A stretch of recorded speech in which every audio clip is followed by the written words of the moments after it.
3 அமாவாசைக்கு பிறகு நம்முடைய ஐயா எடப்பாடியார் தமிழகத்தின் முதலமைச்சரான உடனே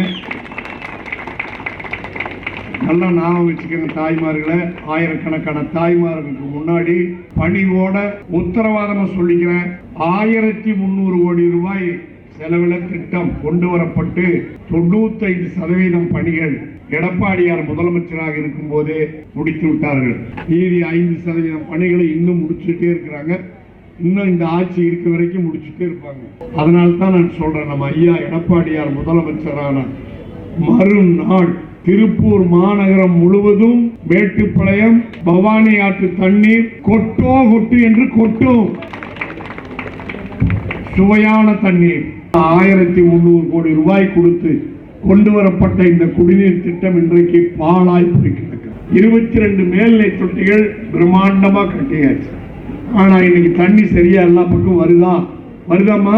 மீண்டும் எடப்பாடியார் முதலமைச்சரான அடுத்த நாள் அடுத்த மணி இங்கே 4வது குடிநீர் திட்ட தண்ணீர் வந்து கொட்டோ கொட்டு என்று கொட்டும்.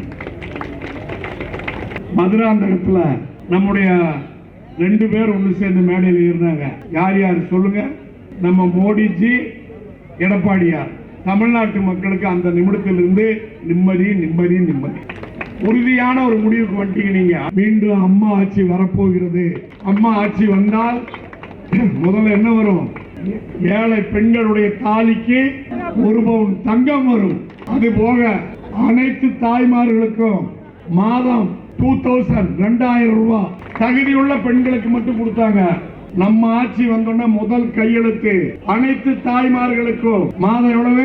2000 ரூபாய். சரி, நான் ஒரே ஒரு கேள்வி கேட்கிறேன். திருப்பூர்ல ரொம்ப சுத்தமா இருக்கம்மா ஊரு. நானே இங்க வந்துலாட்டு இருக்கிறேன். எந்த ஊர்லயாவது குப்பை அல்லாத ஒரு ஊர் இருக்குதுன்னா உலகத்திலேயே நம்ம ஊருக்கு பேர் திருப்பூர். ஆனா அல்லாத குப்பைக்கு வரி போட்ட அதிசயமான ஊரே திருப்பூர். இதுக்கு பேர் ஒரு ஊரே நாறுது. நாங்களும் உண்ணாவிரதம் வச்சோம், ஆர்ப்பாட்டம் வச்சோம், ஒண்ணு வேலையாகல. மருந்தே இல்லாத ஒரு மருத்துவமனை திருப்பூருடைய மாவட்ட மருத்துவக் கல்லூரி மருத்துவமனை. மக்களை வாட்டி வதைக்கிற இந்த விடியா திமுக ஆட்சி உங்களுக்கு வேணுமாமா?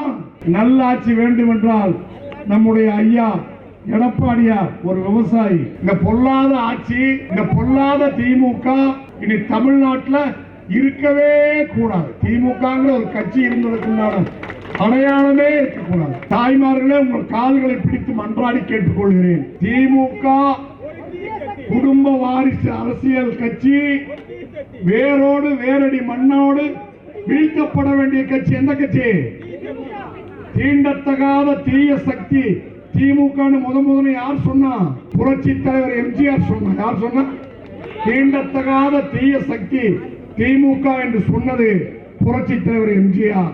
இப்ப நான் உங்களை கெஞ்சி கிளறி கேட்டுக்கிறேன், ஏமாந்து ஒரு ஓட்டு போட்டாலும் உங்கள் எதிர்கால வாரிசுகளுக்கு நீங்கள் செய்யக்கூடிய துரோகம் என்பதை நினைத்துக் கொள்ளுங்கள் என்று சொல்லி மொழிக்காக உயிர் நீத்த வீரர் மறவர்களுக்கு வீர வணக்கம் என்று சொல்லி எடப்பாடியாரை முதலமைச்சர் ஆக்கியாக வேண்டும் என்கிற ஒரே வைராகியத்தோடு அமர்ந்திருக்கிற உங்கள் அனைவருக்கும் என்னுடைய வாழ்த்துக்களையும் வணக்கங்களையும் உரித்தாக்கி விடைபெறுகிறேன். நன்றி.